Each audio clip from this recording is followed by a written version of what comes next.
Tonight we report on the identities of the man shot by police and the officer responsible, and we catch up on the Grant PUD's Wanapum Dam repairs. What's happening in sports, Bob? The Mariners dropped the rubber match of their 3-game series with the Astros, and the Ephrata girls soccer team looks to make it 2 wins in a row when they match up with Grandview Saturday.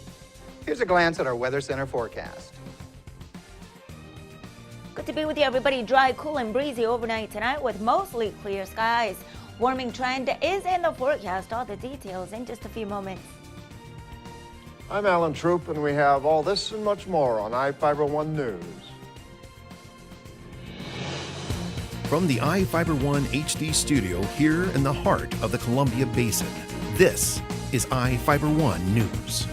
Your #1 source for local news, sports headlines, and our very own Weather Center forecast covering the entire Columbia Basin. This is iFIBER 1 News, and it starts now.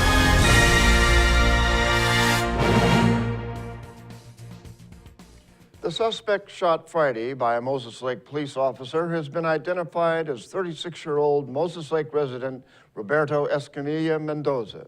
Moses Lake police were reportedly attempting to arrest Mendoza in the Leprechaun Harvest Foods parking lot on West Broadway Avenue on suspicion of a narcotics delivery. According to Chief Dave Ruffin, during the attempted arrest, Mendoza struck 2 patrol cars with his 2002 Honda Accord and was then shot by Sergeant Brian Jones, a 16-year veteran and detective with the Moses Lake Police Department. Details on the threat posed to police by Mendoza have not been released. Mendoza is being treated at Harborview Medical Center in Seattle. The shooting is still under investigation.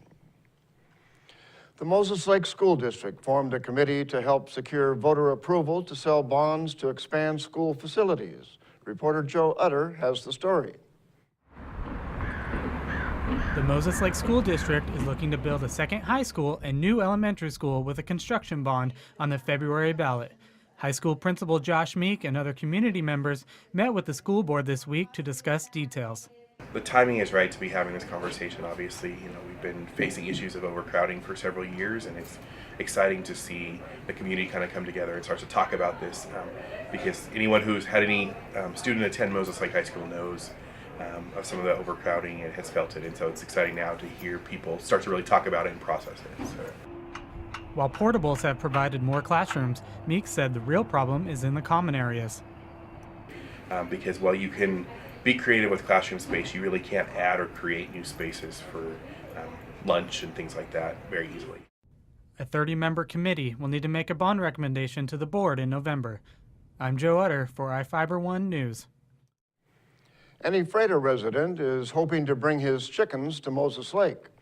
Zachary Troop asked the city council to ease its restrictions on chickens inside city limits during Tuesday's council meeting. Troop owns a home in Moses Lake and wanted to move back to the city. While he was in Ephrata, he began keeping chickens. Ephrata City Code permits keeping poultry. The city council discussed the issue in 2011, and the council members decided not to take any action on changing the prohibition of chickens.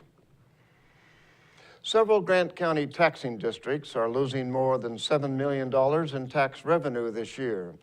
REC Silicon is receiving a $1.2 million refund and won't have to pay $6.1 million in property taxes after the Grant County Board of Equalization decided to lower the value of one of the company's properties from $700 million to $250 million. The decision is affecting Moses Lake's budget.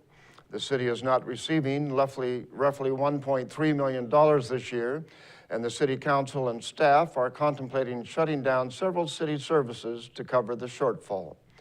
Grant County Assessor Lori Grammer and Treasurer Darrell Pheasant said the board's decision came after a Department of Revenue assessor failed to show up at the hearing. Pheasant said without any proof about why the assessed value was at $700 million, the board didn't have a choice except to lower the amount. And now we take a look at people being sought by law enforcement. This is Sheriff Tom Jones with the Grant County Sheriff's Office. Each of the people you see here have a warrant for their arrest. If you see any of these people, we ask you do not attempt to detain or apprehend them, but call us at 509-762-1160 or send us an email at crimetips@co.grant.wa.us. If the person is presenting a danger, call 911. With your help, we can bring these people to justice and make our community safer. We'll be right back after this.